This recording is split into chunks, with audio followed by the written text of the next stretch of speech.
Hello.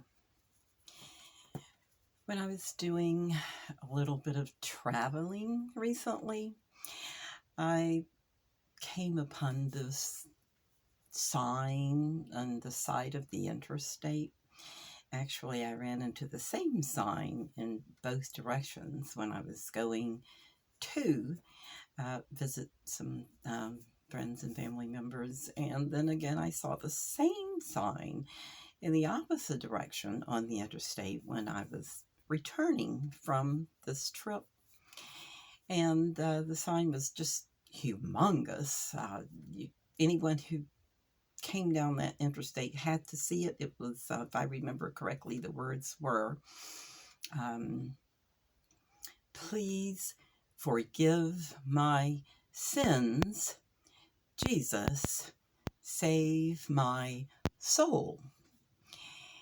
And I'm pretty sure that was the correct wording. And just kind of, I actually read it aloud the first time. The second time on the way back, I think I just read it in my mind. And it definitely started me thinking about this idea of prayer. Exactly what is prayer anyway? And that's kind of the purpose of this video, is to share some of my thoughts. This is a question that I've been trying to answer for myself since I was a very young child. And since I was traveling, I did have some time to put some thought into it. And I thought, well, there may be other people out there, particularly younger people who are still on that journey and searching for things in this on this kind of a topic. But anyway, I thought about that sign and I said, well, now why would a person or a group, and I suspect it was probably a church. I am from the Southeast, and probably the biggest church organization in this area would be the Southern Baptist, and I suspect that it was probably some kind of church like that took the time, spent the money, made the effort to erect both of these signs. And the only thing that I could come up with would be they are sincere. They are thinking that if we can just get people out there, as many people as possible, to read the sign aloud or to think it in their minds, that what we're doing is we're getting them to pray. And if they're praying for their sins to be forgiven, or for, Jesus to save their soul, then I'm sure their intentions, well, I am imagining, I guess their intentions would be sincere and they would be good, and that they just want to, spread the word and get people to be saved and this kind of thing. And I did grow up in the South, and I'm very familiar with this kind of thinking, I guess you could say. And so I guess if you're answering the question, what is prayer? One aspect of prayer that I'm more familiar with, well, very familiar with, put it that way, would be the idea of voicing, just saying things out loud. And I imagine if the prayer is sincere, it would be accompanied with thoughts and desires. And the words would be directed to, I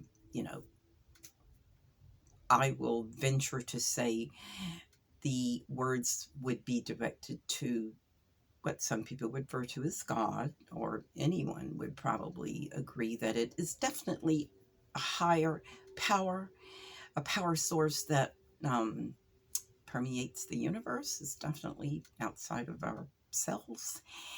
And it also, reading this sign and starting to think about this, also brought back a childhood memory of mine, that it was one of my first experiences with this idea of prayer and praying. And I was raised in a family that was definitely, Christian background, large family. And but we weren't avid churchgoers, in that my parents, they didn't really address the idea of faith and religion to any great extent. Um, I won't go all into that, but I do remember, for the most part, we had a large family. We moved around a lot, and it seems like every neighborhood that we moved to, or I just encountered quite a few uh, neighbors, mostly, just maybe uh, parents of friends at school who happened to live in the area, who I'm sure they were looking at our family and thinking, oh, these poor children, they're not being taken to church every Sunday. And, what can we do to kind of correct that? And so I did go to church off and on throughout my childhood, but seldom with my parents, mostly with friends. And um, with the one exception of Easter. I know for some reason my mother really liked to, at least once a year, to buy us Easter outfits, get us all dressed up, let's all go to church on Easter. And I don't remember if it was an Easter or if it was just one of the other times when I went to went to church and Sunday school with a friend. But it was one of my first encounters in Sunday school, to try to make this long story short. And I remember the Sunday school teacher at that time, and I'm sure her intentions were good. She meant well.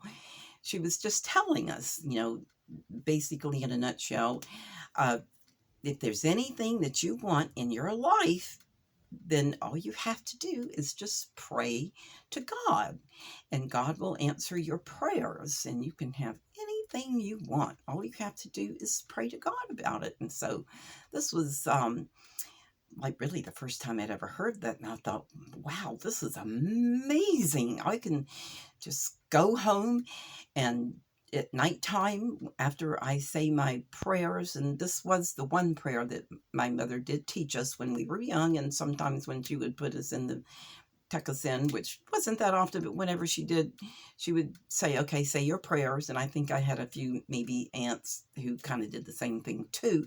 It was a common popular prayer at that time for children. I'm sure a lot of people listening to this have probably heard it. And it went like this. Now I lay me down to sleep. I pray the Lord my soul to keep. But if I die before I wake, I pray the Lord my soul to take. And I would say that, I got into kind of a regular pattern of saying that, I guess, around when I was about 6 or 7 years old, if I recall correctly. Even though I had no idea what it meant, I had no idea what I was saying. I was just told by grown-ups that, say this every night before you go to sleep. And after I heard this, and well, actually, as an aside, when I first started doing this, I had this, I had no idea what it meant. But the one phrase in there, if I die before I wake, that kind of scared me a little bit, because at that time I was thinking, well, why would I die when I'm sleeping? And for a while there, I remember kind of worrying about that. When I would go to sleep, I would just kind of be worried, well, am I going to die when I'm sleeping? And this went on for a little while, but then as I noticed as time went on, as a child would think, I thought, well, hey, I went to sleep and I woke up and I didn't die. And every night I'd go to sleep. Next morning I'd wake up and I wasn't dead. So I just kind of eventually forgot about that, stopped worrying about it, just one last thing. And then somewhere along this time period is when I had heard this thing in Sunday school about you can pray for anything you want. And so I would go to bed at night and I would say my little jingle prayers. And then at the end of it, I would think, well, one thing I wanted at that time, just being 7 years old, more than anything else, I really wanted to be able to fly just like a bird. And I would just lie in bed at night sometimes before going to sleep and just kind of dream about what it would be like to fly through the air like a bird, how amazing that would be. And so I started praying for that every night.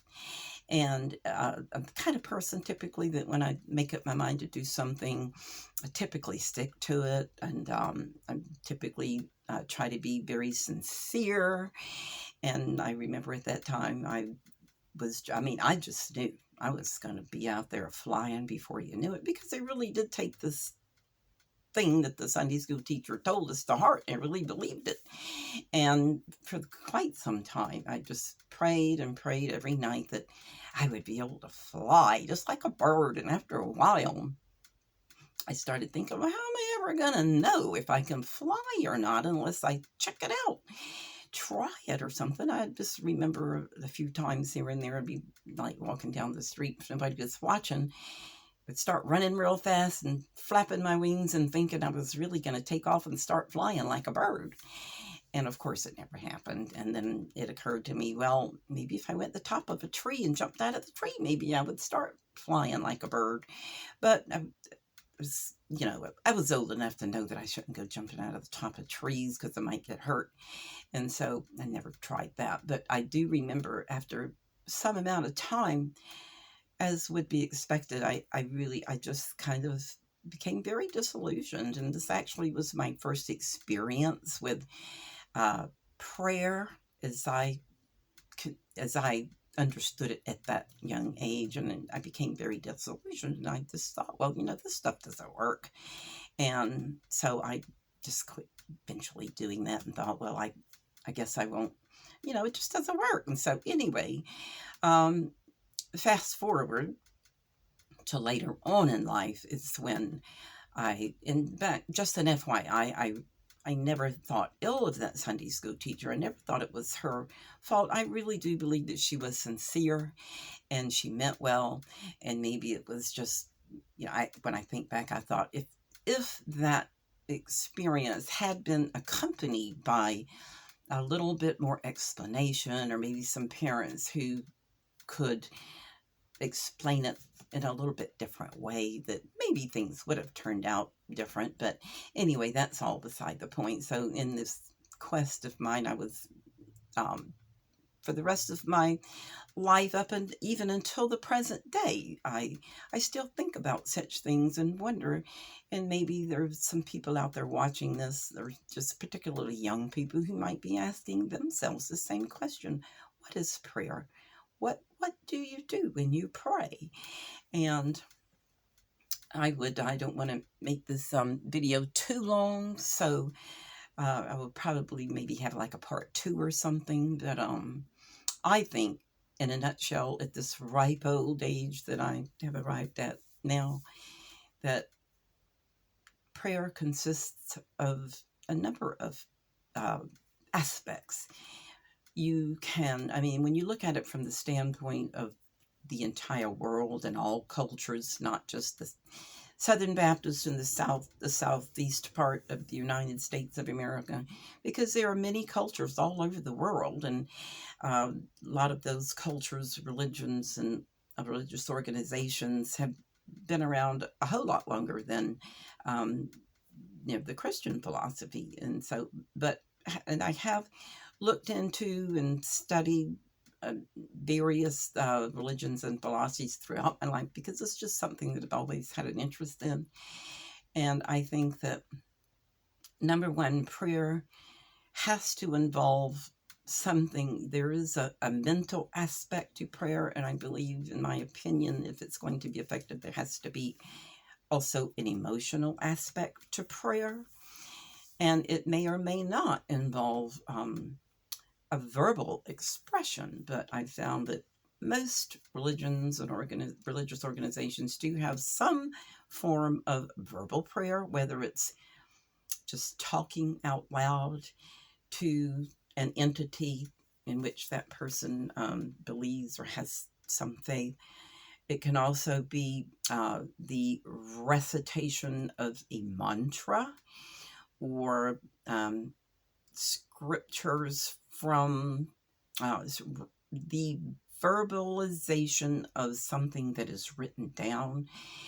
And perhaps, I'm not exactly that familiar with what it means to recite the rosary, but I do know people who are Catholics, and I do believe there is some verbalization of things that are written down in the Catholic religion. And I do know that in the Buddhist philosophy, there is that. I've also had some interest off and on throughout time of religions that developed in the land of India. And there are mantras that can be chanted. In other words, I think that there are lots of different ways to verbally express prayer. But I also think that this verbal recitation really probably doesn't have a whole lot of meaning if there isn't. I mean, we have to have something in our minds that we are thinking about when we are trying to connect to a higher power. And in my opinion, if we're just thinking and just voicing words like I did when I read that sign, you know, please forgive my sins, Jesus save my soul. Okay, I said something and I'm getting a mental image when I say it, but then if the heart's not behind it, probably doesn't mean a whole lot and probably isn't accomplishing a whole lot as far as prayers being effective. Anyway, I think this video is getting a little bit long, so I think I'm going to consider this as maybe part 1 and try to come up with a part 2 to finish this. But anyway, thank you for watching.